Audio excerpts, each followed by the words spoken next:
ಮಹಿಳೆಯ ಮೇಲೆ ಅತ್ಯಾಚಾರಕ್ಕೆ ಯತ್ನ, ಆರೋಪಿಗಳನ್ನು ಬಂಧಿಸಲು ಆಗ್ರಹ. ಹೌದು, ಕೋಲಾರ ಜಿಲ್ಲೆಯ ಶ್ರೀನಿವಾಸಪುರ ತಾಲೂಕಿನ ಹೋದಲಿ ಗ್ರಾಮದ ದಲಿತ ಮಹಿಳೆಗೆ ಅನ್ಯಾಯವಾಗಿದ್ದು, ಪೊಲೀಸ್ ಠಾಣೆಯನ್ನು ಪ್ರಕರಣ ದಾಖಲಿಸಿಕೊಂಡು ಸುಮಾರು 15 ದಿನಗಳು ಕಳೆದರೂ ಆರೋಪಿಗಳನ್ನು ಬಂಧಿಸುವಲ್ಲಿ ವಿಫಲರಾಗಿದ್ದಾರೆ ಎಂದು ದಲಿತ ಸಂಘರ್ಷ ಸಮಿತಿ ಜಿಲ್ಲಾ ಸಂಘಟನಾ ಸಂಚಾಲಕರು ಚಲ್ಟಿಗಾನಹಳ್ಳಿ ಸಿವಿ ಮುನಿವೆಂಕಟಪ್ಪ ಖಂಡಿಸಿದ್ದಾರೆ.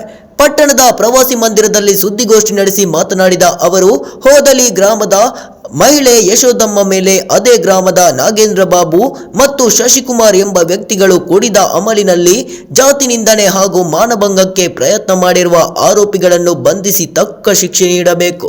ಈ ಬಗ್ಗೆ ಪ್ರಕರಣ ದಾಖಲಿಸಿಕೊಂಡ ಪೊಲೀಸರು ಈ ಘಟನೆ ನಡೆದು ಸುಮಾರು 17 ದಿನಗಳು ಕಳೆದರೂ ಇದುವರೆಗೂ ಪೊಲೀಸರು ಇವರನ್ನು ಬಂಧಿಸಿಲ್ಲ. ಆಗಿದ್ದರೆ ಆರೋಪಿಗಳನ್ನು ಅತಿ ಶೀಘ್ರವಾಗಿ ಬಂಧಿಸಿ ಕಾನೂನು ರೀತಿಯ ಕ್ರಮ ಕೈಗೊಳ್ಳಬೇಕು.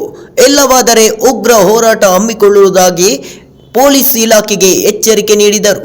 ತಾಲೂಕು ಸಂಚಾಲಕ ದೊಡ್ಡ ಬಂದಾರಹಳ್ಳಿ ಎನ್ ಮುನಿಯಪ್ಪ ಮಾತನಾಡಿ, ಈ ಘಟನೆಯು ನಮ್ಮ ಸಮಾಜ ತಲೆ ತಗ್ಗಿಸುವ ಘಟನೆ ನಡೆದಿದೆ.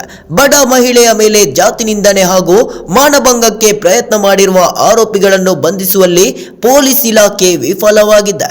ಕೆಲ ಪ್ರಕರಣಗಳಲ್ಲಿ ಆರೋಪಿಗಳು ಹೊರ ರಾಜ್ಯಗಳಲ್ಲಿ ಅಡಗಿಕೊಂಡಿದ್ದರೂ ಭೇದಿಸಿ ಬಂಧಿಸಿರುವ ಉದಾಹರಣೆಗಳು ಸಾಕಷ್ಟಿವೆ. ಆದರೆ ಈ ಬಡ ಹೆಣ್ಣು ಮಗಳ ದೂರಿನ ಪ್ರಕರಣದಲ್ಲಿ ಆರೋಪಿಗಳನ್ನು ಬಂಧಿಸಲು ಪೊಲೀಸರು ಮೀನಾಮೇಷ ಎಣಿಸುತ್ತಿದ್ದಾರೆ.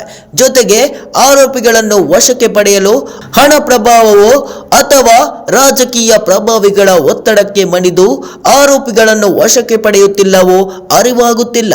ಆದ್ದರಿಂದ ಜಿಲ್ಲೆಯ ಹಿರಿಯ ವರಿಷ್ಠಾಧಿಕಾರಿಗಳು ಸೂಕ್ತ ತನಿಖೆ ನಡೆಸಿ ಆರೋಪಿಗಳನ್ನು ಬಂಧಿಸಿ ನೊಂದ ಮಹಿಳೆಗೆ ನ್ಯಾಯ ಒದಗಿಸಿಕೊಡಬೇಕೆಂದು ಆಗ್ರಹಿಸಿದರು.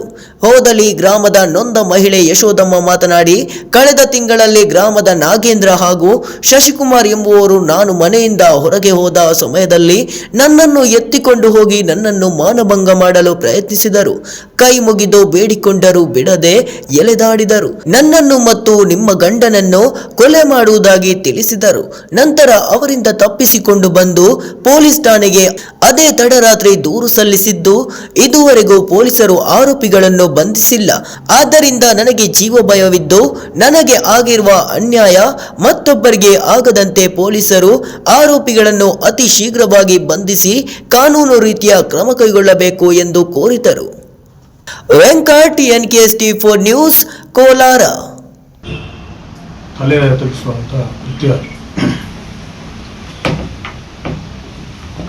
47 ನಮ್ಮ ಸ್ವತಂತ್ರ ಭಾರತಕ್ಕೆ ಬಂದಾಗಿನಿಂದ ನಿರಂತರವಾಗಿ ದಲಿತರ ಮೇಲೆ ಯಾವುದೋ ಒಂದು ಕಾರಣಕ್ಕೆ ದೌರ್ಜನ್ಯ, ಅತ್ಯಾಚಾರ ಆಗಿರ್ಬೋದು, ಬೇರೆ ಬೇರೆ ದೌರ್ಜನ್ಯಗಳು ನಿರಂತರವಾಗಿ ನಡೀತಾ ಇರೋದು.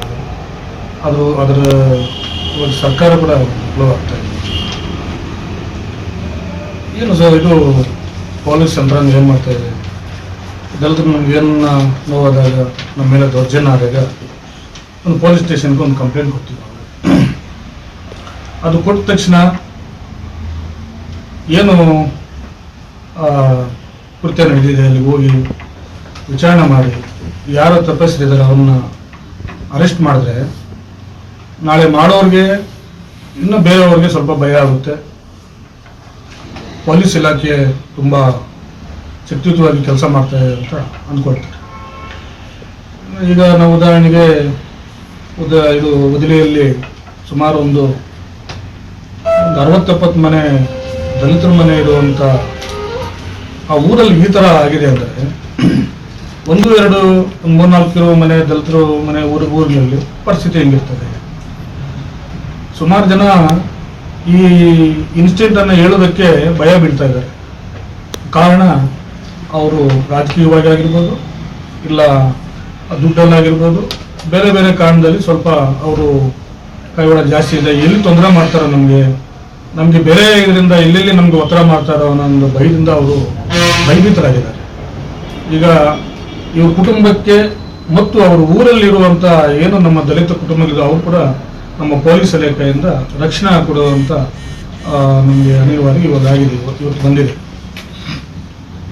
ಇದನ್ನು ಗಮನ ಹರಿಸಿ ಮೇಲಿನ ಅಧಿಕಾರಿಗಳು ನಮ್ಮ ಎಸ್ ಪಿ ಸಾಹೇಬರಾಗಿರ್ಬೋದು, ನಮ್ಮ ಜಿಲ್ಲಾಧಿಕಾರಿಗಳಾಗಿರ್ಬೋದು, ನಮ್ಮ DYSP ಸಾಹೇಬರಾಗಿರ್ಬೋದು ಹೆಚ್ಚಿನ ಗಮನವನ್ನು ಕೊಟ್ಟು ಈ ಒಂದು ಇಂಥ ದೌರ್ಜನ್ಯಗಳನ್ನು ತಡೆಗಟ್ಟಬೇಕಾದ್ರೆ ಈ ಏನು ಕಿಡಿಗೇಡಿಗಳಿದ್ದಾರೆ ಅಂಥವ್ರನ್ನ ತಕ್ಷಣ ಬಂಧಿಸಿ ಕಾನೂನಿನ ಒಂದು ಚೌಕಟ್ಟಿನಲ್ಲಿ ಅವರಿಗೆ ಶಿಕ್ಷೆಯನ್ನು ಕೊಡುವವರೆಗೂ ನಮ್ಮ ಇಲಾಖೆ ಮತ್ತು ನಾವು ಜೊತೆಯಲ್ಲಿ ಇರ್ತೀವಿ ಅಂತ ಹೇಳೋಕ್ಕೆ ನಾನು ಈ ಒಂದು ಇದರಲ್ಲಿ ಇಷ್ಟಪಡ್ತೀನಿ. ನಾವು ಇಟ್ಕೊಂಡು ಬಂದ ಮೇಲೆ ಅರೆಸ್ಟ್ ಮಾಡಿ ಮತ್ತೆ ಕೇಸ್ ಮಾಡ್ತೀವಿ ಅಂತ ಹೇಳಿದ್ರು. ಅರೆಸ್ಟ್ ಮಾಡೋಕ್ಕಾಗಲಿಲ್ಲ.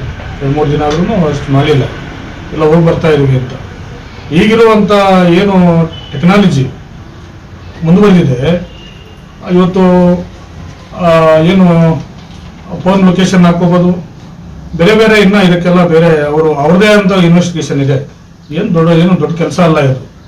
ಬೇರೆ ಬೇರೆ ಎಲ್ಲೋ ಬೇರೆ ದೇಶದಲ್ಲಿ ಹೋಗಿ ಬೇರೆ ನಮ್ಗೆ ಏನು ನಮ್ಮ ಗುಮಾನ ಏನಿದೆ, ಬೇರೆ ಇದಕ್ಕೆ ಒಂದು ರಾಜಕಾರಣ ಆಗಿರ್ಬೋದು, ಇಲ್ಲ ದುಡ್ಡಿನ ಪ್ರಭಾವ ಇರ್ಬೋದು, ಅವ್ರ ಮೇಲೆ ಪ್ರಭಾವ ಬೀರ್ತಾ ಇದ್ದಾರೇನೋ ಅನ್ನೋ ಅಂತ ನಮ್ಗೆ ಗುಮಾನಿ ಕೂಡ ಇಲ್ಲಿ ನಮ್ಗೆ ಎತ್ತು ಕಾಣಿಸ್ತಾ ಇದೆ.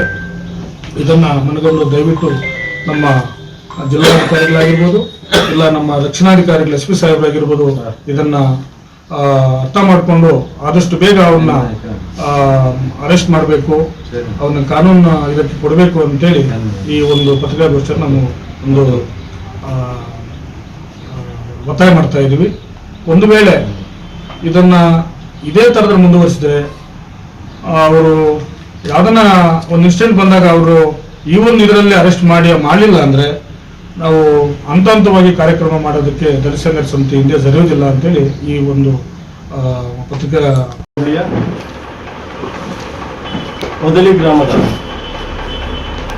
ಯಶೋದಮ್ಮ ವೈಪಾಪ ಆಂಜಲಪ್ಪ ಅಂತಕ್ಕಂಥವ್ರು